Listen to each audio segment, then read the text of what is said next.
Bonjour.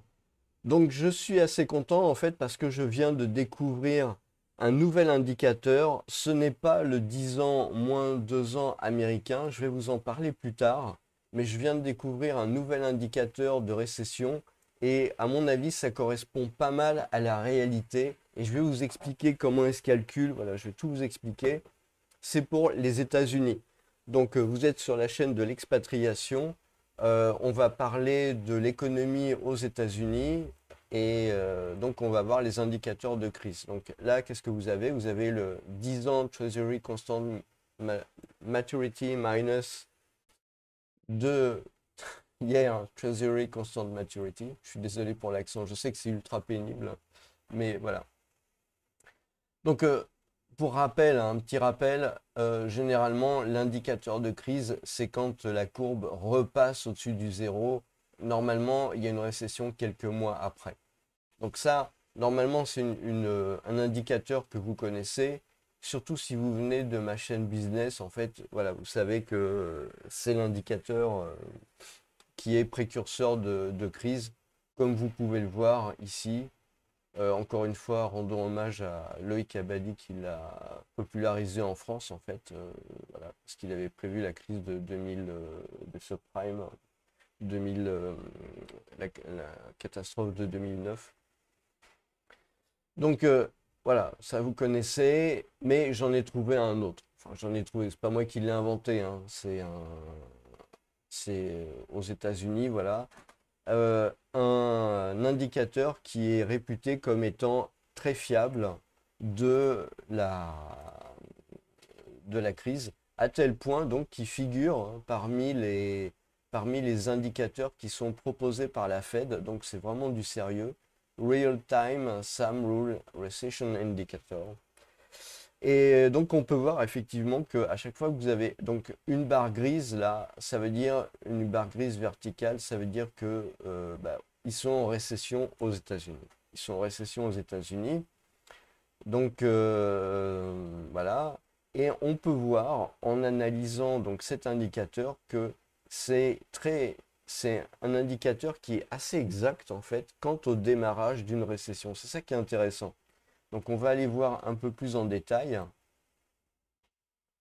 Donc ça, c'est ce qui se passe actuellement. Je vais passer sur l'épisode de la pandémie parce que ça offre pas beaucoup d'intérêt. Mais on va voir ici, par exemple, la crise des subprimes. On voit que on a une augmentation à partir de juin 2007 de l'indicateur, hein. Et puis on voit ça se déroule comme ça. C'est assez impressionnant, hein, jusqu'en juin 2009. Et ensuite, à partir de là, on voit que l'indicateur commence à redescendre et c'est là où ils indiquent la fin de la récession. Donc, a priori, ça serait quand même un indicateur qui, en train de monter, est indicateur d'une récession. Alors, d'après ce que j'ai compris, la récession, elle est indiquée par cet indicateur quand on passe au-dessus des 0,5. Mais visiblement, quand même, ça peut peut-être être 0,4 et c'est intéressant. On peut voir d'autres périodes de crise, hein. Là, c'était l'explosion de la bulle Internet ici. Donc voilà. Ensuite, je vais vous dire à quoi ça correspond cet indicateur. Ici, on voit dans les années 90, effectivement, il y a eu à l'époque une grande crise économique, hein. Et ça se voit très clairement ici, assez impressionnant en fait. Je trouve que c'est pas l'indicateur 10 ans moins 2 ans, c'est quand même plus un indicateur, disons, prédicteur de ce qui va se passer. C'est ça là, qui est intéressant. Par contre, cet indicateur-là, ça a l'air vraiment de démarrer, d'être démarré, voilà. Quand ça commence à monter, c'est que c'est le début de la récession. Quand ça commence à descendre, c'est qu'on voit la fin, le bout du tunnel.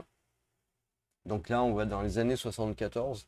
C'est quand même impressionnant, quoi. Je veux dire, début de la récession, on voit l'indicateur qui monte, et puis au bout d'un moment, il redescend, et voilà, ça indique à peu près la récession. Donc, début des années 70, voilà, il y avait eu et puis avant, donc les années 60. Donc on va revenir de nos jours en 2024 aux États-Unis. Là, on voit que l'indicateur, il est à 0,37. C'est-à-dire que quand on regarde un peu sur la distance, je vais vérifier que vous voyez bien à l'écran. Oui. Donc ici, on voit qu'on est à 0,37. Donc cet indicateur-là, en fait, il est en train de remonter. Alors, on peut voir ici en mai 2011, 0,23. On peut l'avoir, voilà, on n'est jamais assis peut-être ici. Ouais, 33, 0,33 en mai 86. Donc finalement, on est quand même en train de se rapprocher. Donc c'est un indicateur, si vous êtes aux États-Unis, qui peut vous donner une indication assez claire de si vous êtes en crise ou pas. Voilà. 33, 0,33, c'est redescendu. Par contre, là, on est à 0,37. Alors, comment cet indicateur il est réalisé? En fait, c'est grâce au chiffre du chômage. C'est écrit en tout petit. Je ne sais pas si ça passe. Bon, faut que je vérifie. Vérifie le... Ouais, ok, c'est bon. Donc, c'est un indicateur qui signale le début d'une récession. Alors, quand la moyenne mobile sur 3 mois du rate, du taux de chômage national monte de 0,5% de points, voilà, 0,5%, par rapport au minimum des 3 derniers mois sur une période de 12 mois. C'est basé sur des données en temps réel des chiffres du chômage. Donc c'est vraiment basé sur les chiffres du chômage. Voilà. Donc ça, c'est un indicateur des problèmes aux États-Unis. Alors ça, c'est intéressant, mais ce qu'il faut bien comprendre, comme on le voit, hein, je veux dire, ces récessions, elles ont pas, elles ont touché aussi le monde entier finalement. Donc ça veut dire, bon, l'épisode de la pandémie, c'est quand même assez particulier, mais ces récessions, elles ont touché le monde entier.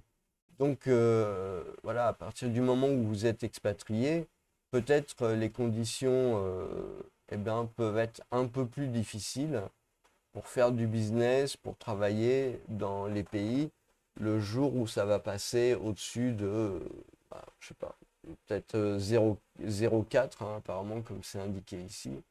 Mais ça, le fait que ça décolle de manière continue ici, on parle du taux d'emploi, du chômage, etc. Enfin, pas du taux d'emploi, du chômage. C'est quand même un indicateur que ça va pas bien, hein, et que là, ça commence, vous voyez, ça commence ici à monter. Hein, ça monte au départ lentement et puis ensuite ça s'accélère pendant toute la phase de récession. Donc voilà. Donc là, ça vous donne un bon indicateur pour les États-Unis, mais j'imagine aussi pour le Canada, le Mexique, tous les pays qui sont en relation un peu proche business avec les États-Unis. Bah, vous avez une indication de ce qui est en train de se passer en ce moment sur le marché de l'emploi aux États-Unis. Et donc, ça peut être indicateur d'une récession en cours de développement, tout simplement. Voilà, bah, je vous remercie et je vous souhaite une bonne journée.